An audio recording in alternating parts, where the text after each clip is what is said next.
Dear listeners, good morning and welcome to Comme d'Archi, the podcast that opens the doors to the fascinating world of architecture.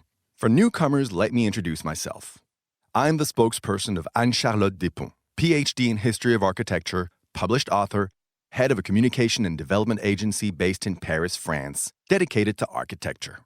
Let's meet every week to discuss culture and architecture with specialists and learn how to look at projects through a context and diversity lens. Thank you for being with me today, and now it's time for talent. Bienvenue dans Comme d'Archi.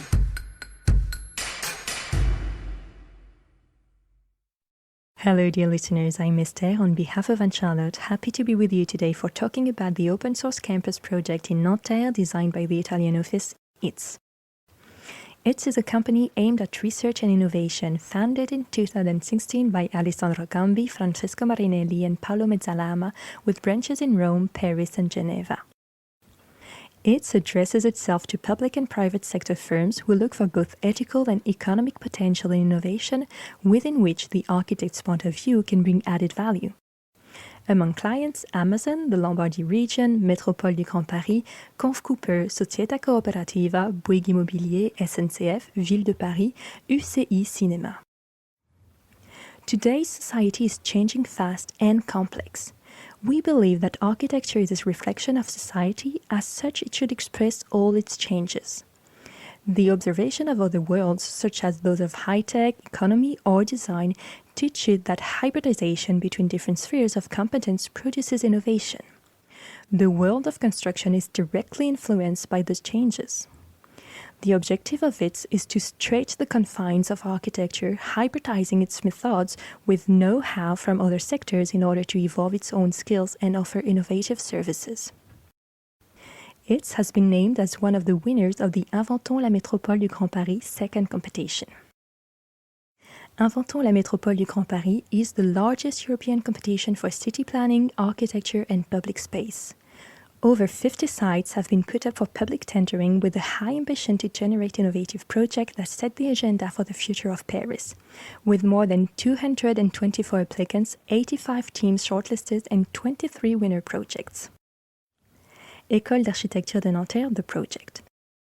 The proposal of its studio, in team with EFAGE et le pôle universitaire Léonard de Vinci, BASE, Zeb & Co., is conceived for the IMGP2 École d'Architecture de Nanterre site, west of the Défense, where the abandoned school of architecture designed by Jacques Kalisz and Roger Salem in 1971 is located.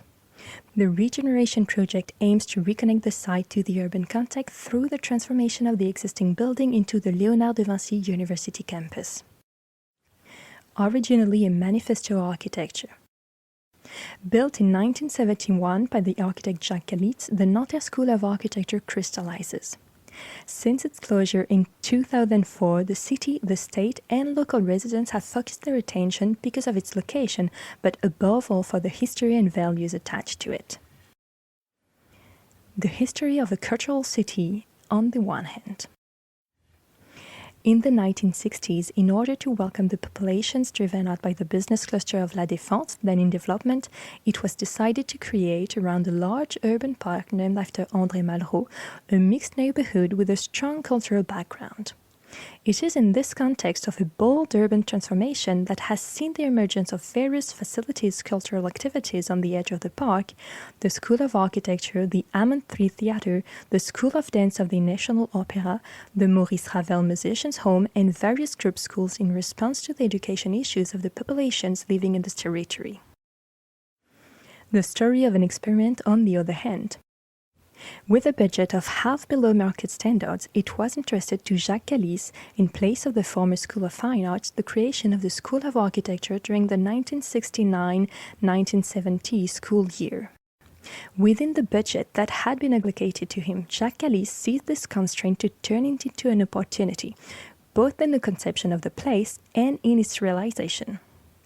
Today, recognized as an architectural work of the 20th century, the school takes on the characteristics of the proliferating architecture, an assembly of metal modules on 5 floors resting on a common base. A common good. The school was also designed from the outset as a shared facility for its students, whose learning took place around interior patios, as well as for local residents through largely glazed infills and exterior passageways directly overlooking the park, a way to encourage a dialogue between students and residents of the neighborhood. An underexploited potential. If the school foreshadowed the development of this district in the 1960s, it is now abandoned, inhabited by vegetation, open to all winds and hidden from view between apartment buildings in the north and a sprawling park in the south. Located in a mixed fabric of housing, activities and education, the site nevertheless has an unquestionable development potential. Potential reinforced by a metropolitan encouraged through the current RERA service, Nanterre Préfecture station in Nanterre, and those to come from the RERE and Line 15, Nanterre-La Folie station, on the horizon 2023 and 2030 respectively. Creation of a new place of attraction. The MGP2 School of Architecture in Nanterre is a great opportunity to architectural and urban regeneration. On one side, the Kalisz building, emblem of a historical period of the architecture of the 70s with great value experimental and historical. On the other side, a district of Nanterre located in a pivotal position between the André Malraux Park and the Terrasse de Nanterre and La Défense.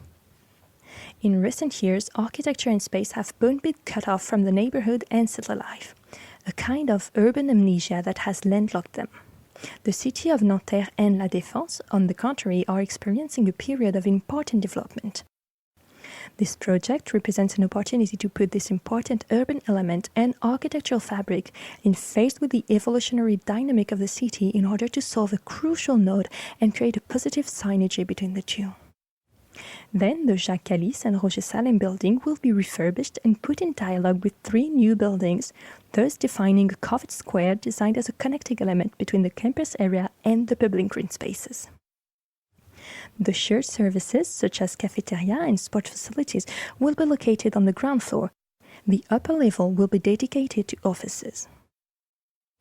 The new buildings are designed to host classrooms and school facilities as adaptable and multifunctional spaces, following the fundamentals of Kalisz's design philosophy, which has inspired also the choice of materials: wood for the structure, transparent and mirrored glass, aluminum, emphasizing the architect's desire to fully connect the architecture with the surrounding nature, besides making the project sustainable and resilient. A new materiality.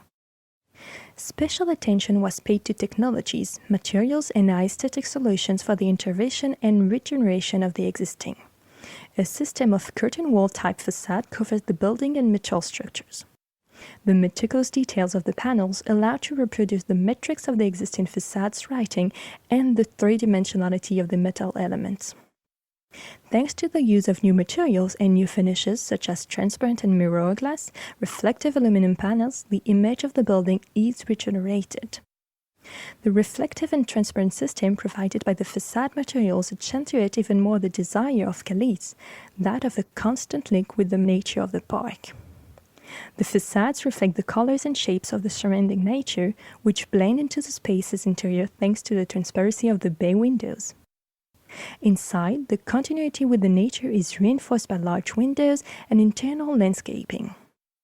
Kalisz's internal structures are repainted white to highlight the three-dimensionality, lightness, and brightness. The desire to guarantee a natural indoor luminosity similar to that of the outside led us to cover the Agora space with an ETFE cushion system. The use of ETFE technology makes it possible to cover large spans with a very light structure to obtain optimal thermal protection and an extraordinary quality of light. The structures of the new buildings are made of wood, a light, comfortable material, biosource, and with low CO2 emissions. The presence of wood establishes a close link of continuity with the natural environment of the park and offers to the users of the building a harmonious and welcoming image of the new campus. The reuse of the existing building, the reuse of materials, the choice of a wood structure and the use of wood in the construction of the new campus, the capacity for evolution and flexibility of the buildings, all this shows the choice of a sustainable and resilient project. Construction will begin this year and will be completed in 2023. Well, that was it for today. Thank you for listening, and let's meet again soon for another episode in English.